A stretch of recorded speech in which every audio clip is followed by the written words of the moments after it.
Well, hello, we're back. It's Mike with Kiss Dog Training, and today's topic is going to be very encompassing. We're going to talk about doggy daycare and we're going to talk about dog parks kind of as a generalized topic, okay? So understand that this is going to be very general, but it's going to give you some basic rules and some of the things to think about, okay? Um, Personality of animals or dogs or people or whatever are always going to fall on a continuum. So you might have really shy people at this end of the spectrum. You might have, really gregarious extroverts over on this end of the spectrum, and you're going to have the people right in the middle, okay? The most important thing to remember is that I would say dogs who thrive in a doggy daycare or dog park setting are the exception, not the rule. Okay? So when you get a dog and you immediately think the first thing I need to do is take my dog to the dog park or I need to take my dog to doggy daycare, I think you need to realize that it needs to be something that the dog learns to do and they learn to enjoy. This will kind of bring us to the next, topic, which is the idea of the counter conditioning model or the flooding model. A lot of people thinking that they're going to condition their dog to a trigger or an experience or an environment or whatever positively will end up kind of throwing their dogs to the wolves, pardon the pun. That being said, if you go slowly, if you vet the doggy daycare, if you vet the dog park, if you know your dog's ability and what they can handle and what they can't handle, I think you stand a good chance. So let me go back to one of the things I just talked about, which was vetting the doggy daycare. How many of you have ever actually called the doggy daycare and number one, asked to do a tour? Number two, ask questions like, how many dogs are in the play group at once? Do you separate by size, age, temperament? What happens when my dog does something that they shouldn't? What is the consequence? Is there a consequence? These are all questions that should be asked before you ever take a dog to a doggy daycare, okay? And you should always be able to do a tour of a facility. If they can't, I think that's kind of a red flag. But if you've got a shy dog, a fearful dog, a reactive dog, and you decide I'm going to go ahead and do doggy daycare, let's say, or, for that matter, dog park, without letting those around you know what's going on, it's not the dog's fault that the dog's going to fail. It's your fault. I think it's important to only put dogs in situations that they can handle and they can succeed in. Because if you don't, you're going to put the dog in a situation where they're just practicing bad behavior. Okay? So if you know your dog's got issues, you need to be upfront with the doggy daycare. You probably need to be in training so that you can try to be improving these situations. And you should probably think once, twice, 3 times before you go to a dog park. Now, there are places, I know here in Kansas City, of at least 2, where there is a quarter acre, half acre area where you can rent it by the hour and there are no other dogs and you can let your dogs run. But a lot of people will, let's put it this way. One of my favorite statements is if you have to put the word hope at the front of the sentence, you're doing it wrong. So if you find yourself saying, hey, all my friends are going to the dog park this week, I'm going to go ahead and take Fido with me and I hope everything goes well, you already know that there's a good possibility that's not. Okay, that's where you need to get help. It's like I said, I think a lot of people have it in their brain that all dogs love dog parks and doggy daycare. And that's just not the case. Some do, some don't. There are going to be people out in the world who want to party till 3 o'clock in the morning and go to the bars. And then there's going to be other folks who would rather have a bubble bath, a glass of wine, and be left alone on Saturday night. So let's not throw dogs into one category. Now, if you are one of those people who has a dog like this, be careful about trying to bang a square peg in a round hole. Okay, you're setting your dog up for failure. It may work once or twice, but then they're going to become so overstimulated that they're going to get in a dog fight. And let's face it, if your dog starts the dog fight at a dog park or at a doggy daycare, you're going to be legally liable.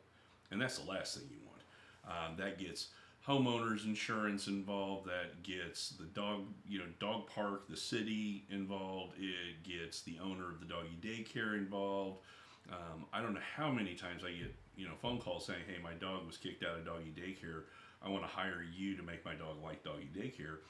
And really, we end up having this conversation where, well, maybe your dog's just not that kind of dog. You might be better with, getting a treadmill, working on, swimming with your dog. I mean, there's tons of different things that we can do. It could be interactive feeding toys. It could be enrichment of their environment.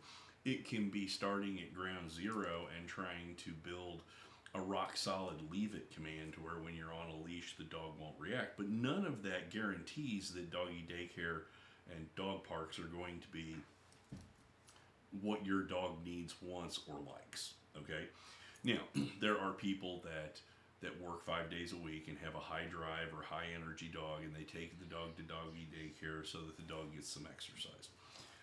And I think that doggy daycares and dog parks, sometimes for those adolescent dogs that are 6 months to 2 years of age and just completely crazy, can be a big help if the dog enjoys them. But if the dog starts getting in trouble and overstimulating and getting into arguments and getting into fights or has bad play style, okay, so up until this point we're talking about whether the dog likes it or not.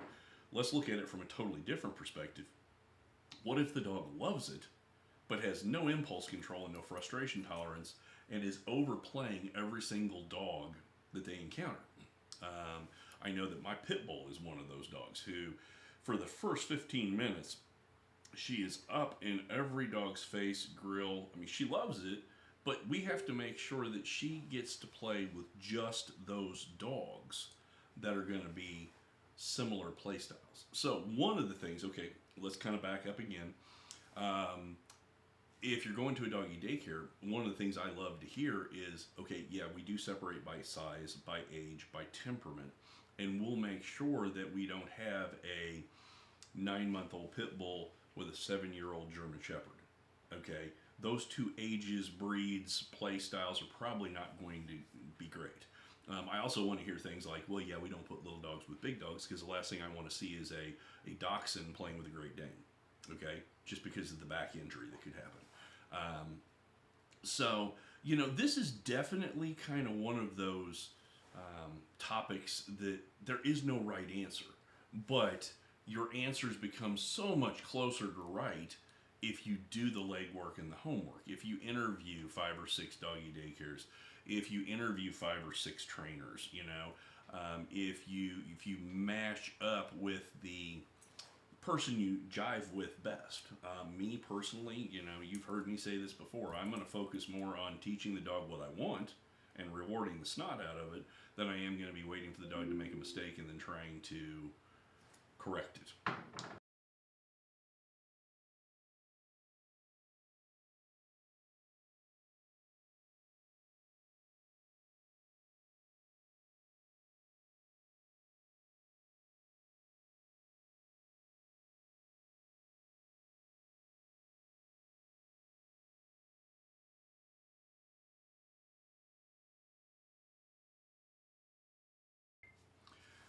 So as you can tell, this topic bounces all over the place, not to mention that we are discussing doggy daycares and dog parks, which are two totally different things. I'm kind of generalizing the topics right now just so that people hopefully will make better decisions for their dogs when they make a choice and how they handle it. It's not to say that doggy daycare or dog parks are good or bad, but let's look at doggy daycare specifically. They're only as good as the dogs in the dog park. So if you've got somebody in there who knows they have a reactive dog and the trainer told them to counter condition and make sure that experiencing other dogs is positive, and the client missed the conversation on make sure it's at a distance, that the dog can handle, the dog is, not overstimulated. A lot of times they just automatically assume, let's just throw the dog in and that'll be a positive experience. If you've got a couple of those dogs in a dog park, the entire dog park is going to fall apart. If it's one of these dog parks where it might have a bar or a restaurant attached to it, and you're going to show up and toss your dog in the dog park and then go inside to the bar and the restaurant, leave your dog outside unattended, I don't think that's the best idea either. I think that owners should always be within eyesight and earshot of their dogs. I don't think you should helicopter your dog, but I think you should be prepared to help manage your dog in those situations. Doggy daycare, it may be that it's one of them that will put 25 or 30 dogs with 3 or 4 dog tenders that are around, and that's enough to manage it, but it's too overstimulating for your dog. You may need to find a doggy daycare where, hey, we have play groups of 6 to 8 dogs and they rotate in and out 6 or 8 times a day, where it's going to be a little bit more laid back and they give them time to calm down and then give them time to play. These are all different scenarios. I guess really what I'm trying to say with this entire video or podcast, however you're getting this information, is doggy daycare and dog parks should not be a snap decision. I always talk about the training trinity, which is the veterinarian, the trainer, and the client. I think you need to get the opinion of your trainer. If you don't have a trainer, I think you probably ought to have somebody on speed dial where you can call and ask questions. And your veterinarian will be more than happy to help you with this. If they're not, it may not be the best veterinarian to be going to. Same with a trainer. If they're not willing to talk to you, may not be a good choice. But if you can find that support system of a good trainer and a good veterinarian and a good doggy daycare, your dog is going to be so much further along than most of the dogs I encounter throughout my business. So it is not a situation where I think doggy daycares and dog parks are bad. I think for the right dog, they're perfect. But remember what I said at the beginning of this. Dogs that love dog parks, doggy daycares, can get along with everybody, are the exception, they're not the rule. I think too many people assume that every dog loves every other dog. It's not. That's just not the way the world works. Stop and think about people. If you were forced to go to work with people that you disliked or couldn't handle every single day, eventually there would be confrontation. You have to be around people that you like and that you enjoy being around. So if you've got questions, obviously get hold of us. You can get hold of us through the website, through social media. It's kissdogtraining.com. We'd be more than happy to try to help you out in any way we can.